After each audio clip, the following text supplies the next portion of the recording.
Hey everybody, Prepper Nurse 1 here. Thought I would do a quick video for you today. I want to do a scenario that we just happened with this nice storm that just happened up here in upstate New York, where we had sub-zero temperatures and a wind chill of minus 35. You know, the scenario that I would want to talk about today is a grid down situation. The grid is very fragile, a lot more fragile than people think it is, and it's a real possibility that the grid could go down. And how would you deal with it in the wintertime, especially in the Northeast? And you know, it's just, or any of the northern states where you have the real cold temperatures. If you're living in a little apartment someplace, and you might have a couple of candles or whatnot, but you're very ill prepared, most people, for a scenario where the grid went down in the wintertime, or at any time realistically, but in the wintertime especially. You're talking about massive loss of life due to unpreparedness. And it's like when I bought this house here, and one of the things I did right away was put an insert in the fireplace. I mean, I can cook on it, I can heat the house. I also have a 5,500 watt backup generator. It's one of the other first things that I did when I got in here. And I have a ton of candles, anything that I need as far as survival goes. And so the thing is, it's like with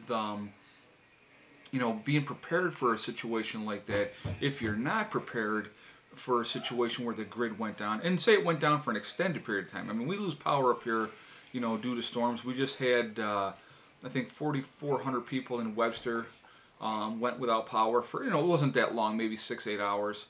But when you're talking sub-zero temperatures, it's not a fun situation. So anyway, that situation it's tough, if you're in a grid down situation. So if you're thinking of the whole area down, how long would it be before you started having massive loss of life? I mean, your elderly, your compromised people are going to be the first to go.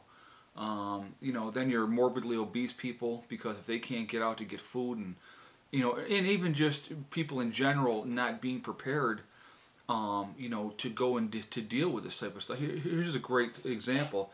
The neighbor kid, all the time, it's the middle of winter, he wears shorts all the time. Well, let's say all the kids are at school. Now they got to get home, the grid's down, he's in shorts, and he's going to walk home from school in the middle of winter in shorts? That's just stupid. But it's a situation, that's it's a very scary situation. And like I said, I'm not a gloom and doomer. I'm just pointing out the possibilities of what could happen. I try to prepare for everything, and you prepare for the worst and you hope for the best. I mean, that's a good philosophy to have. But if the grid went down, how prepared are you for a long-term situation to deal with the fact that the grid was down?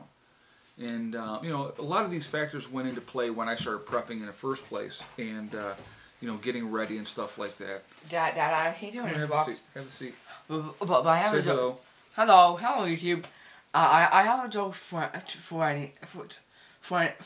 everybody. Okay, a joke for everybody. Keep it clean. Why can't gingers make music? Why can't gingers make music? I don't know. Why can't gingers make music? How hard they try, it doesn't have any soul. No matter how hard they try, it doesn't have any soul. Very nice. It's a redhead joke. So, anyway, just a food for thought. I mean, and again, hopefully these videos are giving people that are not prepared reasons to think about being prepared.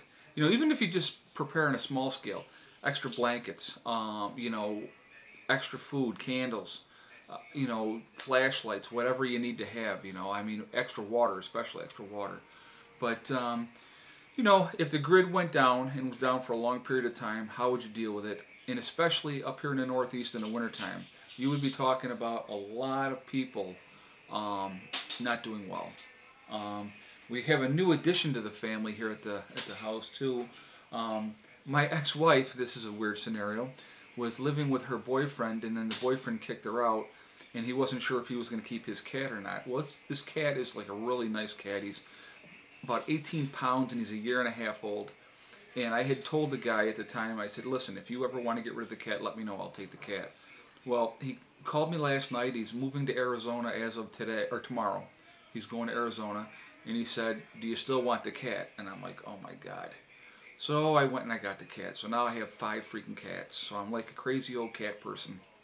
I did not anticipate getting another cat, but you know, it's a nice cat, and I couldn't just let it, you know, be put down or something like that. So I took the stupid cat, but he's not stupid. He's a nice cat. So now I have 5 cats. Well, I look at it this way. When we get up to the property and we're living up there, I am not going to have to worry about mice. Because with 5 cats, there's going to be some mousers in the group, I'm sure. So, anyway, so that's kind of my thoughts for right today as far as a grid down situation. How bad would it really be if the power went out, especially in the wintertime? The loss of life up here in the Northeast would be tremendous, especially as cold as it was here. I mean, it's up to a balmy 20 today here. And sad to say, it feels good. I mean, how sad is that? But, you know, it's what we deal with up here. You know, I mean, it's we're going to have some cold stretches. And I think they were talking that on Sunday it's going to be 50. I mean, it's just bizarre. But anyway, that's it for now. Today's Thursday, I think the 8th. I'll tell you in a second.